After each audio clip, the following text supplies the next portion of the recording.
KPM. Assalamualaikum warahmatullahi wabarakatuh.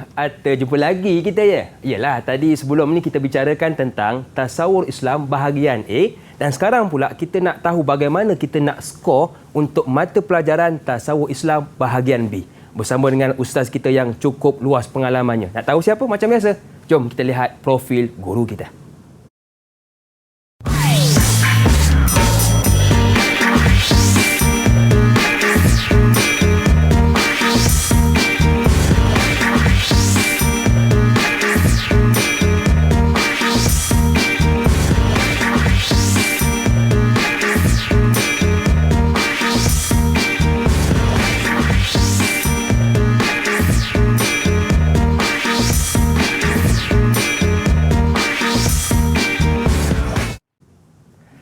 Bersama dengan saya hari ini iaitu Ustaz Muhammad Zazali Muhammad Zain. Jemput masuk Ustaz. Subhanallah. Kacak, segak, bergaya Ustaz kita. Apa khabar Ustaz? Baik Hakim, Alhamdulillah. Alhamdulillah. Okey Ustaz, bila kita sebut tentang mata pelajaran tasawur Islam ini, adakah semua murid ambil mata pelajaran ni? Okey, untuk pengetahuan dan maklumat Hakim dan juga calon-calon SPM 2021 yang berada di rumah, untuk tasawur Islam ni lah mata pelajaran elektif yang ditawarkan kepada semua pelajar sebenarnya, sama ada Muslim ataupun non-Muslim. Tetapi ia berbentuk elektif, terpulang kepada calon untuk ambil atau tidak. Dia bukan yang teras. Baik. Mata pelajaran pilihan di tangan anda. Okey, Ustaz, saya serahkan kelas ini kepada Ustaz. Silakan. Terima kasih. Sama-sama, Ustaz. Okey, silakan Ustaz. Okey, Alhamdulillah. Terima kasih kepada Hakim. Dan Assalamualaikum kepada semua calon SPM 2021 yang berada di rumah. InsyaAllah, hari ini kita akan bersama-sama berkongsi tentang bagaimana untuk kita menguasai subjek mata pelajaran tasawur Islam khususnya dalam bahagian B. Jadi murid-murid yang berada di rumah, calon-calon yang berada di rumah, jom kita bersedia untuk menguasai bahagian B subjek tasawur Islam. Okey. Jadi yang pertama, kita nak tengok apa dia format pentaksiran yang ada dalam kertas tasawur Islam ini. Okey. Sebenarnya format dia tasawur Islam ni ada dua bahagian. Okey, dia bahagian A dan bahagian B. Okay, itu dua bahagian saja. Tadi kita dah didedahkan tentang bahagian A untuk tasawur Islam. Jadi hari ini kita akan dedahkan tentang bahagian B pula. Untuk bahagian A kita ada 20 soalan dan 20 markah. Untuk bahagian B pula kita ada 6 soalan dan markah yang diperuntukkan ialah 80 markah. Jadi sebenarnya untuk bahagian B, apa item yang ada dalam bahagian B ni murid-murid, calon-calon semua? Okey, sebenarnya untuk bahagian B ini kita ada item subjektif. Dalam item subjektif ni murid-murid, calon-calon sekalian, anda kena tahu bahawa item subjektif dia berlainan dan berbeza dengan item objektif. Item subjektif ini ialah calon boleh beri jawapan lebih daripada satu. Kalau item objektif hanya ada satu jawapan saja, tetapi bila item subjektif ini calon boleh jawab lebih daripada satu jawapan. Itu seronoknya bahagian B ni. Okey. Apa lagi yang ada pada bahagian B? Okey, walaupun ada 8 soalan, calon hanya digalakkan jawab 4 sahaja. Ingat tu calon, 4 sahaja. Kenapa 4? Kenapa tak nak semua 6 ni? Okey, sebab ada sebab dia. Kerana masa yang diperuntukkan untuk dicadangkan calon-calon dan murid-murid jawab soalan ini hanya ada 2 jam sahaja. Jadi satu soalan 30 minit. Satu soalan 30 minit. Kalau calon jawab semua soalan, dikuatiri calon akan hilang masa dan hilang fokus untuk jawab soalan satu demi satu. Sebab itu calon, kalau boleh anda digalakkan untuk jawab 4 soalan sahaja. Kerana 4 soalan ini, satu soalan dia ada 20 markah. Jadi kalau jawab 4, 80 markah. Kalau calon jawab dengan betul-betul dengan baik, insya-Allah calon akan dapat 80/80 dalam bahagian B. Best kan? Seronok tak? Okey. Seterusnya, Okey, soalan-soalan yang ada dalam bahagian B untuk tasawur Islam ini, dia mengikut tema yang ada dalam DSKP tasawur Islam. Okey, dalam tema-tema yang ada dalam tasawur Islam ini, okey, contoh, okey, ini ialah contoh yang ada pada setiap tema yang diwakili oleh soalan-soalan tersebut. Okey, kalau tengok ni contoh dia soalan 1, mungkin tema 1 tingkatan 4 dan digabungkan dengan tema 1 tingkatan 5. Soalan 2, tema 2 tingkatan 4 digabungkan dengan tema 2 tingkatan 5. Soalan 3, tema 3 tingkatan 4 digabungkan dengan tema 3 tingkatan 5. Manakala soalan 4, tema 1 tingkatan 5 digabungkan dengan tema 1 tingkatan 4. Soalan 5, tema 2 tingkatan 5 digabungkan dengan tema 2 tingkatan 4. Dan soalan 6, tema 3 tingkatan 5 digabungkan dengan tema 3 tingkatan 4. Ini mungkin contoh untuk panduan kita, calon-calon yang berada di rumah, murid-murid sekalian, untuk memahami bagaimana pembahagian soalan yang ada dalam bahagian B mengikut tema. Okay. Mungkin begitulah tahun ini. Kita tak tahu. Itu kehendak Lembaga Peperiksaan Malaysia, ya Hakim. Itu kehendak mereka untuk tentukan bagaimana soalan-soalan itu disusun mengikut tema. Kalau temanya begini, rezeki masing-masing. Tapi mungkin dia akan berubah. Okey. Kita terus kepada contoh dia. Ini ialah tajuk-tajuk yang ada dalam... maafkan saya. Ini ialah tema-tema yang ada dalam tasawur Islam. Okay, tema 1 ialah tingkatan 4 ialah Islam sebagai ad-din. Tema 1 tingkatan 5 ialah sistem ekonomi dan keuangan Islam. Jadi setiap tema yang ada dalam DSKP tasawur Islam ini dibahagikan ikut soalan 1, 2, 3, 4, 5 dan 6. Ya. Okay, jadi untuk itu, kalau calon nak tahu apa dia tajuk-tajuk yang ada dalam setiap tema, ini ialah tajuk dia. Untuk tema tingkatan 4, yang pertama Islam sebagai ad-din, inilah tajuk dia. Islam adalah cara hidup, akidah menurut Islam, ibadah menurut Islam, akhlak menurut Islam dan prinsip pandangan hidup Islam. Ini untuk tingkatan 4. Tingkatan 4 yang untuk tema yang kedua, manusia sebagai hamba dan khalifah Allah Subhanahu Wa Taala. Kita ada fitrah kejadian manusia. Kita ada tanggungjawab sebagai hamba dan khalifah Allah. Dan kita ada peranan wahyu dan akal. Jadi untuk tema yang ketiga ialah sistem sosial Islam. Ini antara tajuk-tajuk yang ada dalam tema sistem sosial Islam. Ini 3 tema ini calon, ini ialah berada dalam tingkatan 4. Kalau calon ingat balik tahun lepas kita belajar tingkatan 4, kan, kita akan tahu inilah tajuk-tajuk yang ada dalam buku teks yang calon ada simpan sebelum ini. Okey, apa pula tingkatan 5 calon? Ini dia tajuk-tajuk yang ada dalam tema tingkatan 5. Tajuk dia ada 6 sahaja. Nampak macam sikit, tapi perbincangannya amat luas, Hakim. Betul. Amat luas. Betul tak calon? Luas kan? Okey. Untuk sistem ekonomi dan keuangan Islam, itu tema yang pertama tingkatan 5. Tajuk dia ialah sistem ekonomi Islam, sistem keuangan Islam. Tema yang kedua, sistem perundangan dan pemerintahan. Kita bincang pasal sistem perundangan Islam dan sistem kehakiman Islam.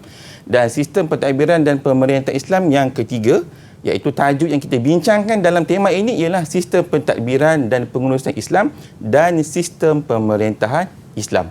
Jadi calon, kalaulah tema-tema ini calon dapat kuasai dengan baik, jadi calon boleh fokus tema mana yang calon dapat kuasai dengan baik untuk membantu calon-calon menjawab soalan yang bakal dikemukakan oleh pihak lembaga peperiksaan nanti. Okey, jadi sebenarnya apa yang saya nak kongsikan ni, Hakim, dengan calon-calon semua, okey, sasaran kita ialah kalau kita boleh dapat bahagian B 30 markah, insya-Allah kita boleh dapat markah lulus.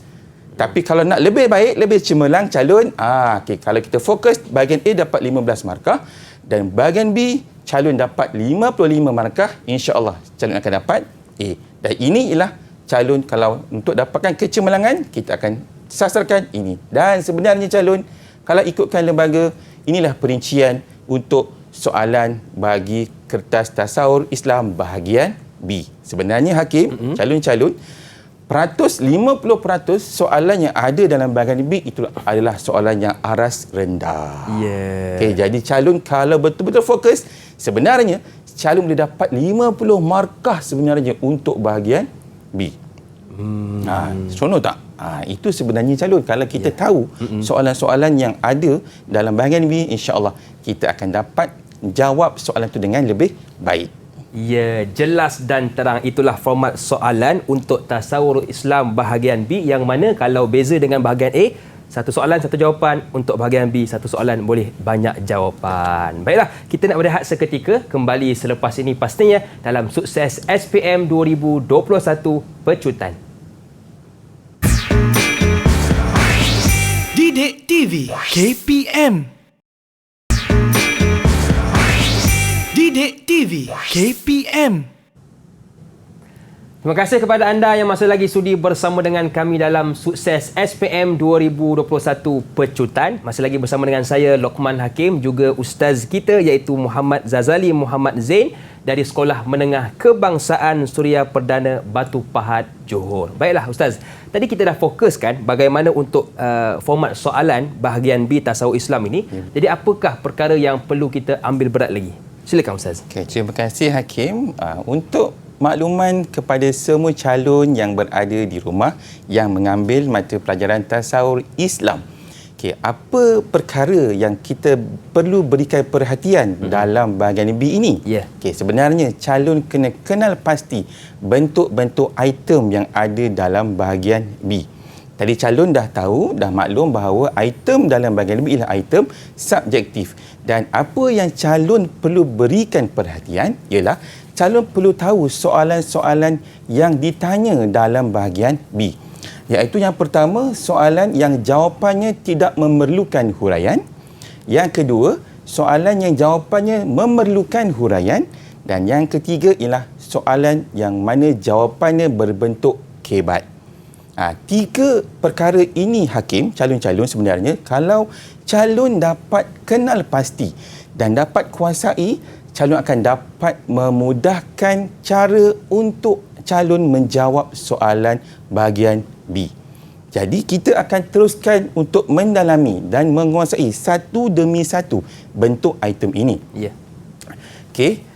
Yang pertama, ini ialah contoh soalan yang ada dalam bahagian B. Contoh satu soalan. Okey, kalau perasan, ini ialah soalan 1A1, apakah maksud ihsan? 1A2, nyatakan dua kepentingan ihsan.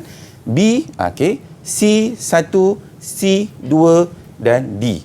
Jadi daripada soalan ini calon, sebenarnya calon kena kenal pasti dulu bentuk-bentuk item tersebut.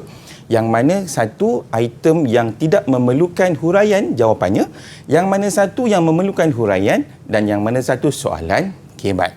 Okey, kita tengok satu demi satu. Okey, jom kita tengok. Okey, ini contoh soalan 1A. 1. Apakah maksud ihsan? 2 markah. Okey, 1A2, nyatakan dua kepentingan sifat ihsan. Kita pergi dulu soalan 1A1. Soalan maksud ihsan. Sebenarnya soalan maksud ihsan ni ialah soalan yang calon tidak perlukan huraian. Sebenarnya. Tetapi perlu diingatkan kepada semua calon yang ambil tasawuf Islam, bila soalan maksud, biasanya dalam buku teks ada dua. Satu maksud dari segi bahasa dan lagi satu maksud dari segi istilah. Jadi calon kena fokus kepada maksud aspek istilah. Dan sebenarnya kalau boleh, jadikan buku teks itu sebagai panduan bila kita menjawab soalan maksud. Kerana kebiasaannya peraturan pemarkahan akan melihat kepada apa yang ada dalam buku teks. Jadi untuk menjawab soalan maksud, kita buat dulu pembuka jawapan. Maksud ihsan ialah kesungguhan dalam melakukan ibadah dan pekerjaan semata-mata kerana Allah Subhanahu wa taala. Ini ialah maksud ihsan. Dan sebenarnya calon, apa yang calon kena kuasai untuk maksud ialah kita kena kuasai kata kunci bagi setiap istilah. Untuk maksud ihsan ni Hakim dan juga calon-calon yang berada di rumah. Kata kunci bagi ihsan ialah kesungguhan. Pertama, yang kedua ialah ibadah dan pekerjaan, dan yang ketiga ialah kerana Allah Subhanahu wa taala. Jadi kalau calon dan murid-murid boleh faham tiga kata kunci ini, maka calon boleh jawab maksud istilah dengan baik. Dan sebenarnya tips dia ialah kita kena tahu apa dia kata kunci bagi setiap istilah. Saya bagi contoh ya Hakim dan juga kepada calon-calon yang berada di rumah. Kita bagi contoh. Contoh-contoh istilah yang ada dalam tasawuf. Tasawuf Islam ni Hakim, calon-calon ada banyak sangat istilah. Jadi untuk menguasai setiap satu istilah itu kita tengok dia punya kata kunci bagi setiap satu. Yeah. Jadi ini adalah contoh. Contoh nak urai satu-satu panjang. Kan betul tak? Betul. Jadi saya bagi satu contoh, nanti yang berada di rumah sama ada boleh snap gambar, ambil gambar ataupun tengok lepas ini rakaman di YouTube. Okey, ini contoh. Jadi kalau calon dapat kuasai setiap kata kunci ini, dia boleh membantu calon. Itu soalan maksud. Okey, boleh teruskan? Boleh Ustaz. Alhamdulillah. Okey, untuk jawab soalan 1A2. Kita nak kenal pasti 1A2 ni, item ni, soalan ni kena hurai atau tidak. Okey, tengok dia minta nyatakan dua kepentingan sifat ihsan dan markahnya berapa? Markahnya pun 2. Okey, untuk pengetahuan calon-calon yang berada di rumah, soalan ini ialah soalan yang tidak perlukan huraian dalam membina jawapannya. Hanya kita bagi jawapan yang menepati, yang ringkas, tidak perlu huraian yang terlalu panjang. Jadi, untuk kita buat soalan, maafkan saya, untuk kita buat jawapan 1A2 ni calon, saya cadangkan tips yang pertama, calon kena langkah 4 baris. Okey, lepas langkah 4 baris ni calon, barulah calon buat dia punya pembuka jawapan bagi 1A2. Kenapa kena langkah ni cikgu? Mesti ada orang tanya. Sebenarnya calon, kalau calon langkah macam ni, dia akan membantu calon, katakanlah ada idea yang baru. Betul. Untuk jawab yang baru, tambah saja dekat bawah dia. Tak perlu potong, tak perlu padam. Itu memudahkan. Jadi kalau tengok dekat jawapan 1A2 ini, dia tidak ada huraian. Dia cuma ada fakta jawapan sahaja. Jadi jawapan dia agak ringkas, tetapi pastikan dia difahami. Jangan tiba-tiba jawapan dia bersungguh-sungguh je. Tak boleh lah. Nampak tak jawapan dia bersungguh-sungguh melakukan ibadah kepada Allah Subhanahu wa Ta'ala. Dan satu lagi tips tambahan untuk calon-calon yang berada di rumah. Kalau kita buat jawapan ini ataupun soalan ini, pastikan lebihkan 2 fakta jawapan. Kalau soalan minta 2, tambah lagi 2. Jadi ada 4 jawapan. Kenapa kena tambah lagi 2 ni cikgu? Sebab manalah tahu kalau yang 2 atas tu salah, ada lagi yang bawah 2. Jadi dia akan dapat bantu calon dapat markah bagi setiap soalan yang ada. Alhamdulillah. Okey, inilah soalan item yang tidak memerlukan huraian. Okey, calon boleh? Okey, kita nak tengok bagaimana pula soalan yang memerlukan huraian. Jawapannya. Kalau tengok soalan ini bincangkan 2 punca masyarakat masih melakukan kemungkaran walaupun mereka melaksanakan ibadah. Okey, calon, soalan minta 2. Soalan minta 2 dan markahnya ialah 4 markah. Bila situasi ini calon nampak dalam kertas peperiksaan setiap calon, pastikan ini ialah soalan yang memerlukan calon menghurai jawapannya. Okey, jadi pastikan ada huraian. Kita tengok contoh jawapan ni. Okey. Contoh jawapan yang ada di sini, ada seorang calon buatkan untuk saya. Kalaulah calon jawab begini saja, berapa markah yang dia dapat? Hakim. Agak-agaklah Hakim. Agak-agak berapa? Kalau macam ni, 4 markah. Betul ke Ustaz? Hampir-hampir betul. Tapi kurang betul. Sebenarnya calon, kenapa perlu tahu? Kan, sebenarnya berapa markah yang calon ini boleh dapat? Dia hanya dapat 2/4. Kenapa 2? Sebab dia tidak membina huraian. Okey. Cikgu-cikgu macam mana nak bina huraian? Ni saya kongsikan bagaimana kita nak membina huraian bagi setiap fakta jawapan. Okay, pertama, dalam kita membina fakta jawapan, kita perlu ada kata hubung untuk menghubungkan huraian dengan fakta jawapan tersebut.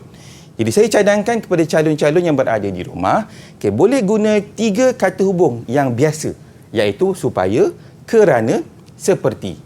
Ini kata hubung yang biasa dan mudah untuk kita bina huraian selepas kita buat dia punya fakta jawapan.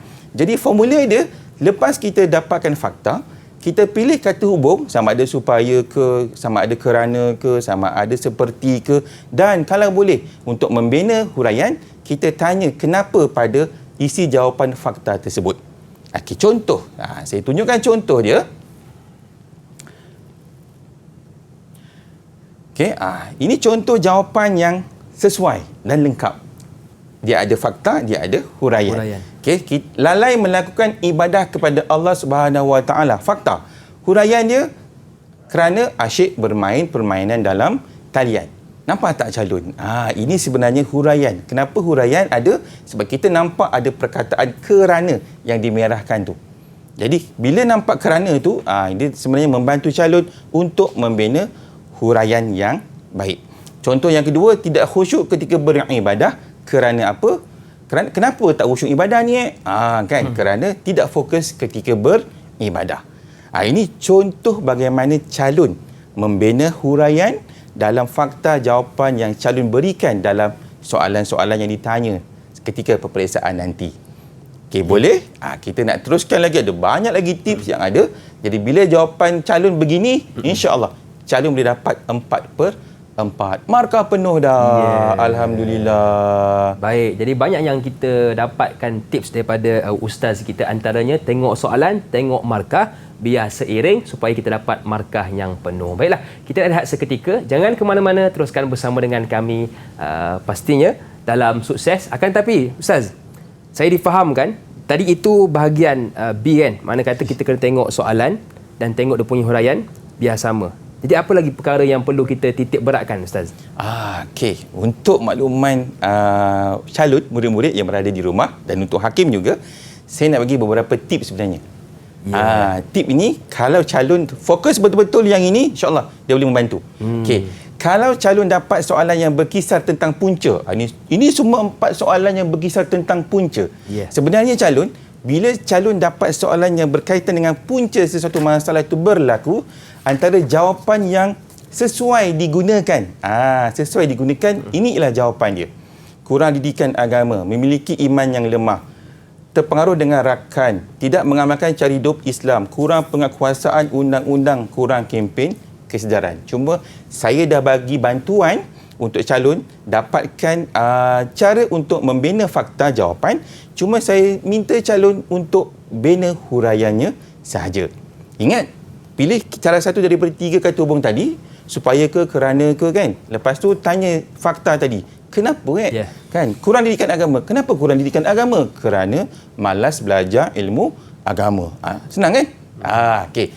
Yang kedua, calon yang seterusnya, minta maaf, tip yang seterusnya. Kalau calon dapat soalan tentang cara mengatasi. Okey, apa saja soalan yang ditanya tentang cara mengatasi, saya boleh kongsikan dengan calon antara jawapan yang sesuai digunakan. Untuk semua soalan, kebanyakan soalan cara mengatasi.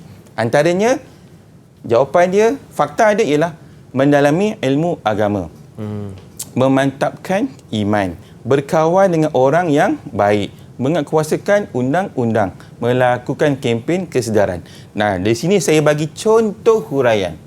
Mendalami ilmu agama seperti belajar dengan ustaz yang bertauliah, memantapkan iman supaya tidak mudah terpengaruh, berkawan dengan orang yang baik seperti dai hakim. Alhamdulillah, kan? Amin. Okey, ini contoh-contoh jawapan yang sesuai digunakan oleh calon yang berada di rumah untuk jawab soalan yang berkisar tentang cara mengatasi. Ada tip lagi tak? Rasanya macam ada. Okey. Kalau soalan ditanya dalam bahagian B ini, soalan yang perlukan huraian, kalau ditanya tentang akibat, kesan, implikasi yang berbentuk negatif. Ini semua contoh-contoh soalan yang ada yang berkaitan tentang implikasi atau kesan yang negatif. Okey, apa jawapan yang sesuai? Saya kongsikan dengan semua yang berada di rumah. Ini adalah contoh jawapan yang sesuai digunakan sekiranya soalan itu bertanya tentang akibat, kesan, implikasi yang berbentuk negatif.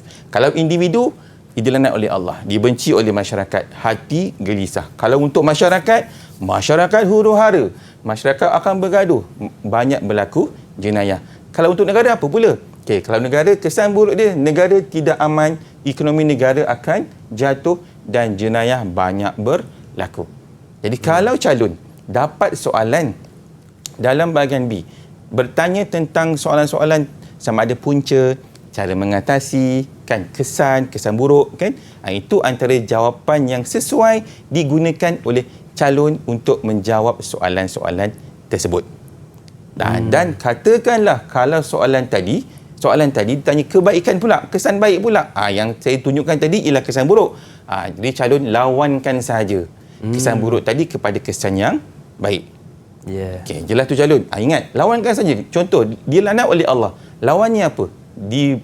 Disukai ataupun diberkati oleh Allah.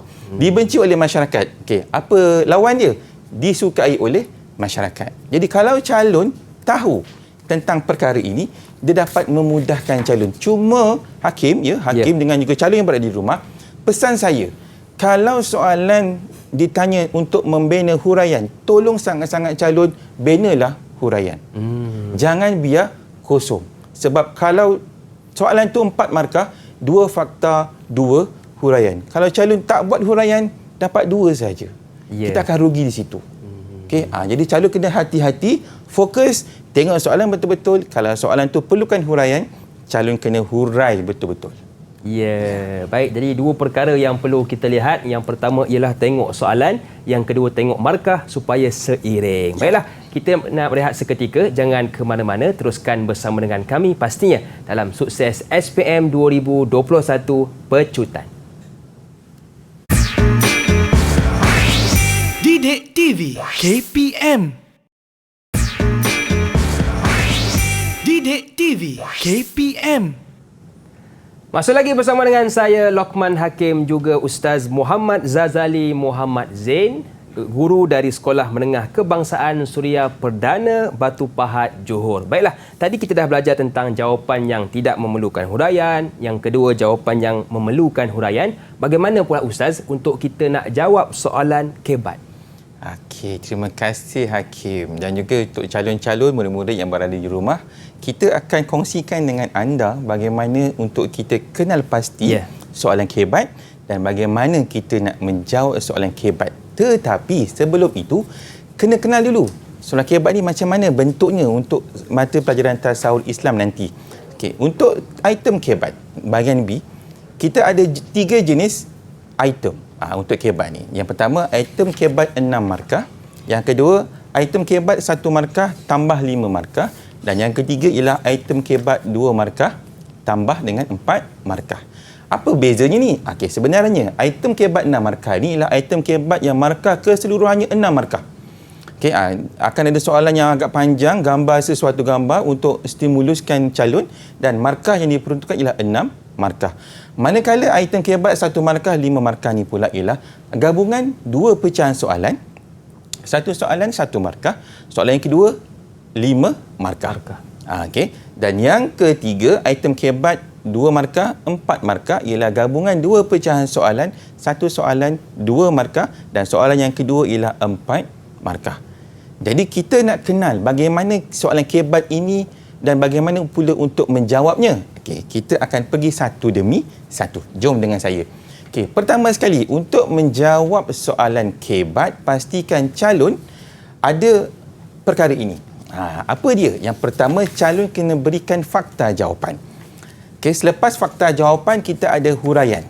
Sama ada huraian 1, huraian 2, huraian 3, huraian 4 dan huraian 5. Huraian 5 ni calon, kalau 6 markah, huraian 5 ni boleh juga buat kesimpulan. Huraian 5 atau kesimpulan. Sebenarnya, kalau calon dah buat kesimpulan, itu membuktikan calon dah buat huraian yang terakhir. Okey. Dan untuk buat huraian 2, 3, 4 ni, sebenarnya calon boleh ambil sama ada contoh, ataupun kesan baik, ataupun kesan buruk, ataupun kebaikan, dan juga ataupun punca. Jadi, untuk membina satu jawapan kebat, pastikan calon boleh isi dalam jawapan, dalam huraian tu ialah sama ada contoh, sama ada kesan baik, kesan buruk, kan, punca berlaku, cara mengatasi. Okey, bila calon susun baik-baik, calon akan membantu untuk penanda dan pemeriksa tanda dengan baik jawapan yang calon berikan. Cuma saya nak berikan satu peringatan. Bila calon buat jawapan kebat, pastikan jangan buat bentuk point. Kena buat dalam satu perenggan. Itu yang pertama. Okey, kena buat dalam satu perenggan. Yang kedua, elakkan guna perkataan selain itu dan juga dan. Jangan gunalah selain itu dan dikuatiri kalau calon menggunakan sama ada selain itu ataupun dan dalam jawapan kebat itu tadi, kita takut pemeriksa atau penanda beranggapan itu ialah fakta yang baru. Bila ada fakta yang baru, dah tak dikira sebagai huraian, rugi calon. Jadi hilang markah huraian. Jadi untuk itu, elakkan guna perkataan selain itu dan juga dan. Ada dua dan pula, maafkan saya. Kan? Okey, kita nak terus. Kita nak tengok, jadi sebenarnya untuk tadi semua satu markah. Okey, kita nak tengok contoh soalan item kebat 6 markah. Okey, tengok soalan ini. Kita baca sama-sama. Zainul Azhar telah diberhentikan kerja semasa pandemik COVID-19 berleluasa. Situasi ini menyebabkan dia kehilangan mata pencarian untuk menyara keluarganya. Pada masa sama, dia memiliki simpanan emas yang dibelinya ketika masih bekerja. Daripada situasi di atas, cadangkan cara muamalah Islam yang boleh digunakan untuk menyelesaikan masalahnya. 6 markah. Okey, calon, bila nampak soalan yang sebegini bentuk rupanya, ini ialah item kebat 6 markah. Bagaimana nak buat jawapan? Ingat tadi saya dah kongsikan dengan calon, pertama kena ada fakta. Okey. Jadi bila nak buat jawapan, pastikan kita buat pembuka jawapan dan ini antara jawapan yang boleh dicadangkan untuk calon jawab. Okey. Kalau calon lihat pada jawapan ini, kita ada perkataan-perkataan merah. Apa perlunya itu? Untuk membantu calon kenal pasti huraian demi huraian. Okey. Jawapan yang pertama, fakta dia boleh menggunakan jenis muamalah Islam iaitu ar-rahnu. Kenapa nak guna ar-rahnu? Nampak tak nak beruraian kan? Kenapa nak guna ar-rahnu? Kerana ar-rahnu merupakan cara untuk mencagar emas yang dimilikinya bagi mendapatkan pinjaman. Itu huraian 1. Apa kebaikan ar-rahnu? Kebaikan ar-rahnu ialah ia tidak mengandungi unsur riba. Okey. Kesan baik dia apabila daripada pinjaman itu, dia boleh menggunakannya untuk modal perniagaan. Apabila dia berniaga, dia akan memperoleh pendapatannya semula. Kesimpulannya, Zainul Azhar perlu menggunakan amalan dalam muamalah Islam supaya hidup diberkati. Okey, saya kongsikan dengan calon. Di mana fakta? Ini fakta. Yang kedua, huraian 1. Ini huraian 2. Huraian 3, huraian 4 dan huraian 5. Jadi kalau calon lihat di paparan sekarang, saya dah asing-asingkan pembahagian dia. Yang mana fakta, yang mana huraian 1 sampai huraian 5. Dan calon perlu ingat, kalau calon kurang satu huraian, calon akan hilang satu markah. Kenapa? Sebab bila kita tengok soalan kebat 6 markah, kan? Cukup sifat ini, maka calon akan dapat 6 markah. Jadi kena ingat, untuk soalan kebat 6 markah, pastikan ada 1 fakta dan 5 huraian. Cikgu nak tanya, ada tak jawapan lain selain daripada ar-rahnu? Kan? Rasanya macam ada. Okey, kita kongsikan. Antaranya ialah jual emas tersebut. Ada emas kan? Jual lah balik. Okey, lepas tu huraiannya kita buat macam tadi. Tak ada masalah. Yang kedua, ada tak jawapan lain? Ada. Menggunakan cara mudharabah. Kan mudharabah pun boleh. Cuma yang tak boleh, yang ini dua benda ni tak boleh. Kenapa tak boleh? Kerana al-wadi'ah itu ialah simpanan. Takkanlah dah tak ada duit, emas nak simpan balik. Tak sesuai, Hakim. Betul. Kan betul? Okay. So tidak sesuai. Jadi mengambil takaful pun tak sesuai. Takaful ialah insurans Islam ataupun perlindungan risiko dalam Islam pun tidak sesuai. Jadi kalau calon ada fakta-fakta yang lain, tak ada masalah. Boleh gunakan fakta tersebut dan tambah lagi, tambah lagi 5 huraian. 1 fakta, 5 huraian. Itu untuk kebat 6 markah. Jelas calon? Alhamdulillah. Kita nak tengok item kebat yang kedua. Boleh Hakim? Boleh Ustaz, silakan. Alhamdulillah. Kita tengok kebat yang kedua, iaitu kebat 1 markah gabung dengan 5 markah. Okey, ini contoh soalan dia. Okey, kita ada nampak satu petikan akhbar, kan? Daripada petikan akhbar ini, dia buat 2 pecahan soalan. Soalan 1, nyatakan hukuman yang ditetapkan oleh Islam bagi kesalahan di atas. Dia tanya pasal apa ni? Rupanya petikan di atas cerita pasal arak. Jadi dalam Islam dia nak tanya, apa hukuman yang ditetapkan? Okey, jadi dan yang kedua, pada pendapat anda, bagaimana cara untuk mengatasi masalah di atas? Bincangkan. Inilah dia hakim dan juga calon-calon yang berada di rumah. Ini ialah soalan kebat 1 markah dan digabungkan dengan 5 markah. Kena buat dua-dua. Jangan tak buat dua-dua. Ataupun buat satu je, tak boleh. Kena buat dua-dua jawapan dia. Dan ini contoh jawapan yang saya boleh kongsikan kepada calon. Okey, untuk soalan 1, hukuman dia ialah 40 kali sebatan. Kalau ingat balik dalam perundangan Islam, bila kita melakukan jenayah dalam hudud, minum arak, kena sebat 40 kali sebatan. Itu dalam Islam. Itu jawapan yang pertama. Okey, jawapan yang kedua pula, apa dia? Cara untuk mengatasi masalah tersebut ialah, ini contoh jawapan kebat yang sesuai, yang boleh calon gunakan. Yang pertama, fakta ni apa? Menguatkuasakan undang-undang supaya masyarakat takut untuk meminum arak. Itu huraian. 1. Huraian kedua, seperti apa hukuman yang kena buat? Seperti mengenakan hukuman yang berat kepada yang melakukannya. Situasi ini akan dapat memberi kesedaran kepada masyarakat supaya mereka dapat mengelakkan diri daripada terjebak dengan pengambilan arak.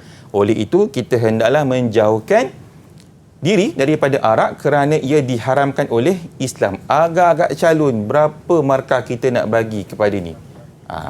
Kan sebenarnya kalau ikut sini kita ada fakta, huraian 1, huraian 2, huraian 3 dan huraian 4. Jadi bila cukup 4 huraian dan 1 fakta, maka calon layak dan berhak untuk mendapat 5/5. Markah penuh. Markah penuh, markah penuh calon-calon. Takkan tak nak markah penuh, nak kan?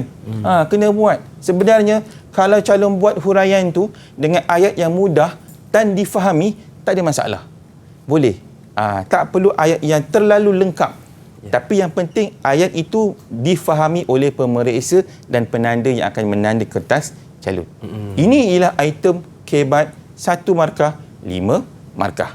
Kita nak tengok apa dia item kebat 1 markah. Minta maaf. Ada fakta lain tak untuk soalan tadi? Lupa pula saya. Ada lagi jawapan-jawapan lain atau fakta-fakta lain. Ini contoh-contoh fakta yang boleh calon gunakan untuk jawab soalan tersebut. Dan digabungkan dengan 4 huraian selepas fakta ini tadi. Calon 1 fakta, 4 huraian untuk kebat 5 markah tadi. Kita terus kepada kita terus kepada item kebat 2 markah, 4 markah. Kita guna pendekatan yang sama. Cuma saya bezakan soalan yang pertama, nyatakan jenis kesalahan jenayah arak dan hukuman yang ditetapkan dalam Islam bagi kesalahan di atas. Sebenarnya soalan ni dia tanya kepada calon, apa arak ni dia masuk dalam kesalahan jenayah yang mana satu? Kita ada 3. Kita ada hudud, kita ada qisas, kita ada 4. 4 yang baru ada 4. Hudud, qisas, ta'zir dan juga diat. Jadi arak ini dia tergolong dalam yang mana satu? Jadi itu yang dia nak. Dan apa hukuman dia? Tadi hukuman dah tahu kan? Kita nak tahu apa kesalahan sebenarnya. Jadi sebenarnya untuk jawapan ini, jawapan ni calon, kesalahannya ialah di bawah kesalahan jenayah hudud. Dan hukuman ni ialah 40 kali sebatan. Ini ialah 2 markah. 1 markah untuk jenis dia dan lagi 1 ialah untuk hukumannya. Calon kena buat dua-dua. Ni tips ni. Tip nak bagi ni. Kalau calon keliru kan, cikgu tak ingat cikgu, masa tu hudud ke, kisas ke, ta'zir ke, diat ke, tulis semua. Boleh? Boleh. Kan item subjektif. Betul. Dia tidak perlukan satu jawapan je calon. Calon boleh bagi lebih daripada 1. Tulis dia. Hudud, bawah kisas, bawah lagi ta'zir, bawah lagi diat. Sebelah hudud, buat dia punya hukuman. Kan? Nampak tak? Tip berharga ni. Untung siapa yang tengok kan. Siapa yang tengok kali ni memang dia tahu macam mana kita nak tackle soalan kebat dan soalan bahagian B. Jadi cara untuk mengatasi sama juga. Kalaulah soalan kebat 2, 4 kan, untuk 4 markah ni calon kena ada 1 fakta jawapan dan perlu ada 3 huraiannya. Huraian 1, huraian 2, huraian 3. Huraian 3 tu boleh buat dia punya kesimpulan. Jadi untuk ini contoh dia menguatkuasakan undang-undang supaya masyarakat takut untuk meminum arak. Kan seperti mengenakan hukuman yang berat. Situasi ini akan dapat memberi kesedaran kepada masyarakat. Oleh itu, kita hendaklah menjauhkan diri daripada arak kerana ia diharamkan dalam Islam. Cukup calon. Kita ada satu fakta, kita ada huraian satu, kan? Kita ada huraian dua dan kita ada huraian tiga, kan? Ni terlebih pula calon ni, dia bagi huraian empat. Salah tak cikgu? Salah tak cikgu? Tak salah. Bagi lebih tak ada masalah. Kan kita subjektif. Ya, betul. Jadi calon boleh bagi lebih daripada satu. Ingat, subjektif ni, bahagian B calon, bahagian B subjektif. Calon boleh buat berapa banyak jawapan. Tapi jangan terlalu banyak. Kenapa tak boleh terlalu banyak pula cikgu? Sebab takut membazir masa. Kena fokus. Ingat, satu soalan 30 minit je. Soalan satu 30 minit. Soalan dua 30 minit. Sebab itu jangan jawab panjang-panjang. Dia buat karangan pula nanti kan. Surat cinta tu buat. Tak boleh, jangan. Okay? Fokus kepada kehendak soalan untuk memudahkan calon. Okay. Dan sebenarnya calon, kalau begini dia buat, walaupun lebih, dia tetap akan dapat 4/4. Jelas? Tapi lebih tak ada masalah calon. Tak ada masalah. Tak salah. Okay. Sebenarnya calon, bila item kebat 2 markah tambah 4 markah, maksudnya calon pastikan ada 1 fakta dan 3 huraian. Ingat, kalau bagi lebih huraian tidak menjadi satu masalah, tetapi jangan terlalu banyak. Cukup 1 fakta dan 3 huraian. Ya, baik. Jadi banyak yang kita dapat daripada ustaz kita, antaranya pantang larang. Yang pertama, jangan buat dalam bentuk point. Yang kedua, jangan guna selain itu dan. Ya. Baiklah, kita nak berehat sekali lagi. Jangan ke mana-mana, teruskan bersama dengan kami pastinya dalam Sukses SPM 2021 Pecutan. Didik TV KPM. Didik TV KPM. Seronoknya bahagian B tasawur Islam ini, kita boleh bagi banyak jawapan. Tetapi jangan pula kita bagi jawapan yang salah. Baiklah, untuk yang terakhir ni, Ustaz Muhammad Zazali, apakah tips untuk kita mantap A? Silakan Ustaz.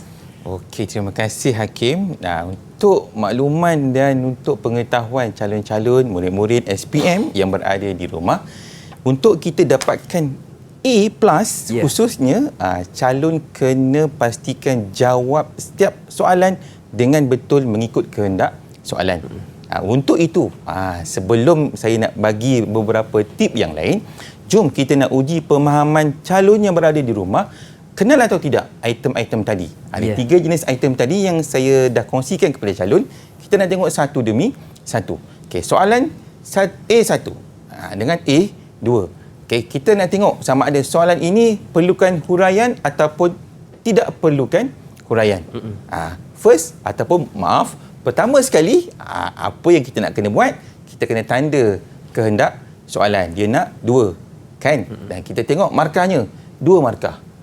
Okay, agak-agaklah calon-calon yang berada di rumah dan juga Hakim. Agak-agaklah berapa? Ni nak huraian ke tak nak sebenarnya? Tidak perlu. Pandai. Hakim pandai, calon-calon di rumah pun lagi pandai. Okay, inilah item atau soalan yang tidak memerlukan huraian. Yang kedua pula, kan, terangkan 2 keunggulan sistem perundangan Islam. Okay, dia nak 2 keunggulan. Berapa markah yang diminta? 4 markah. Jadi calon, bila soalan macam ni, calon perlu kenal pasti ini ialah soalan yang jawapannya perlukan huraian. Jadi kalau calon Hakim dan juga calon yang berada di rumah, kalau calon dapat kenal pasti ini, sebenarnya ia membantu calon untuk mengelakkan kesilapan. Sebab pengalaman saya dengan anak-anak murid saya di sekolah, bila soalan yang perlukan huraian ni, kadang-kadang mereka macam susah nak buat huraian. Tapi calon, saya harap sangat-sangat calon dapat bina huraian. Pilih kata hubung, bina huraian dengan tanya kenapa pada fakta jawapan tu. Okey, kita tengok contoh jawapan yang diberikan oleh calon ni. Yang soalan pertama, 2 sumber sistem perundangan Islam. Ialah, apa dia sumber utama sistem perundangan Islam? Kita ada 4 sumber. Kan, kita ada Al-Quran, As-Sunnah, Ijma' dan Qiyas. Ada orang tanya, ada murid tanya, ada calon tanya, cikgu, kalau kita tak ikut susunan boleh tak cikgu? Boleh tak? Sebab dia item subjektif calon, jadi tak perlu ikut susunan. Yang penting jawab, jangan biar kosong. Itu je yang penting, kan? Okey. Kenapa bagi 4? Kan tadi dah pesan, kalau dia nak 2, kena lebihkan 2. Kan suka lebih-lebih kan? 2, 2. Kan? Okey, kalau nak buat soalan A2 pula. Okey, bagaimana pula? Okey, jadi pastikan kita kena buat huraian selepas fakta tersebut. Sebab kita dah kata inilah soalan yang perlukan huraian. Jadi inilah contoh jawapan yang sesuai untuk calon bina. Contohnya, 2 keunggulan sistem perundangan Islam ialah yang pertama bersifat lengkap. Kenapa lengkap? Kerana ia merangkumi semua aspek kehidupan. Nampak tak? Ada huraian. Saya merahkan tu sebagai cara untuk bantu calon. Yang mana huraian, yang mana fakta. Ingat calon, kalau calon tak buat huraian ni, calon dah rugi 2 markah kat sini.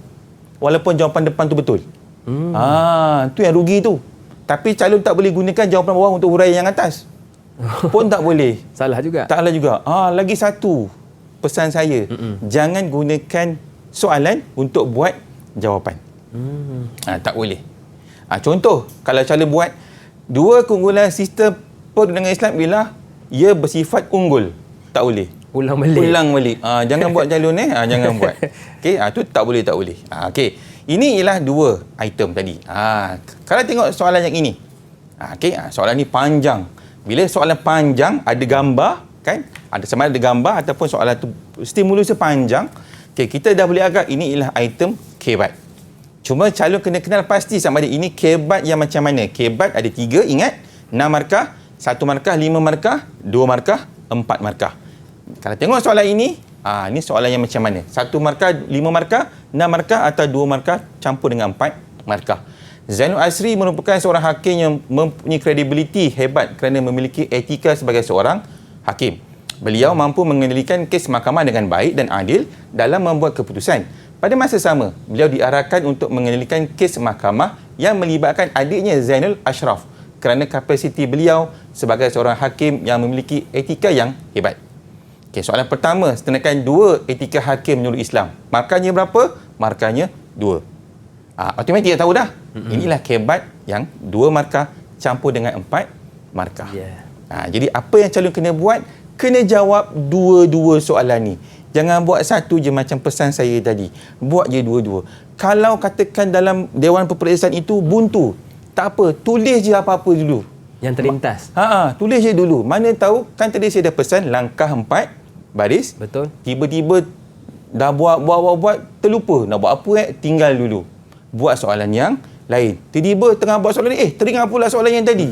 Bolehlah habiskan soalan tu, patah balik soalan yang ni untuk sambung jawab. Ingat, sambung jawapan. Jadi, apa yang etika hakim ni? Okey, jawapan yang pertama, hakim dilarang menyebelahi mana-mana pihak. Yang kedua, dilarang menghakimi pihak yang berkepentingan. Jadi, etika ini, dia berlawanan dengan cerita di atas. Jadi, automatik jawapan yang dibuat untuk soalan yang kedua, Zainul Asri kena apa? Kena buat apa? Beliau perlu menarik diri kerana kes tersebut melibatkan orang yang mempunyai kaitan dengannya. Okey, fakta yang pertama. Yang kedua, kerana itu huraian 1. Situasi ini akan menyebabkan berlaku pilih kasih, huraian 2. Kerana mereka mempunyai pertalian adik-beradik, huraian 3. Cukup tak 4? Cukuplah. Tapi calon ni tambah lagi 1, huraian 5 buat kesimpulan. Oleh itu, hakim perlu bertindak adil supaya keputusannya tidak berat sebelah. Dapat tak calon? Kalau calon tahu item tu yang macam mana, kebat tu yang macam mana bentuknya, dia akan memudahkan calon. Tapi sebenarnya hakim dan juga calon-calon yang berada di rumah, kalau calon gunakan bahasa-bahasa yang ringkas dan mudah difahami pun okey. Dan saya nak kongsikan beberapa tip. Okey, yang pertama, kalau boleh guna bahasa mudah, tapi jangan guna bahasa dialek masing-masing. Kan tak boleh Banjar ke Jawa ke kan, tiba-tiba bahasa lain sebab penanda tu tak tahu bangsa mana. Tu ingat. Okey, yang kedua, tidak digalakkan memadam jawapan yang dirasakan salah, tetapi tambah jawapan yang baru. Rare ni. Kan calon ingat tak digalakkan padam. Tapi calon boleh buat jawapan yang baru, tambah saja jawapan yang baru. Dan beberapa tip-tip yang lain yang saya kongsikan dekat sini, ini antara tip yang boleh calon gunakan untuk menjawab soalan bahagian B tasawur Islam dalam peperiksaan SPM nanti. Kan yang penting Hakim, yang penting calon-calon yang berada di rumah, lepas usaha, lepas belajar, kan, tanya guru, kan, minta doa dengan siapa? Dengan Allah Subhanahu Wa Taala. Minta doa kepada ibu bapa dan minta doa kepada guru. Ini antara 3 benda yang kadang-kadang kita lupa nak buat. Okay? Kena minta selalu. Dan saya doakan semoga apa yang calon-calon buat untuk persiapan dan persediaan dalam menghadapi peperiksaan SPM nanti akan dipermudahkan oleh Allah Subhanahu Wa Taala dan diberikan kesihatan yang baik dan dilindungi daripada apa-apa kesukaran dan apa-apa masalah sepanjang peperiksaan berlangsung. InsyaAllah. Amin. Terima kasih kepada Ustaz Muhammad Zazali Muhammad Zain dari Sekolah Menengah Kebangsaan Suria Perdana Batu Pahat Johor atas tip yang telah dikongsikan, dan saya doakan kepada semua murid yang mengambil mata pelajaran ini semoga berjaya dengan cemerlang. Akhir kata, senyum nampak gigi, ada rezeki, jumpa lagi. Assalamualaikum warahmatullahi wabarakatuh.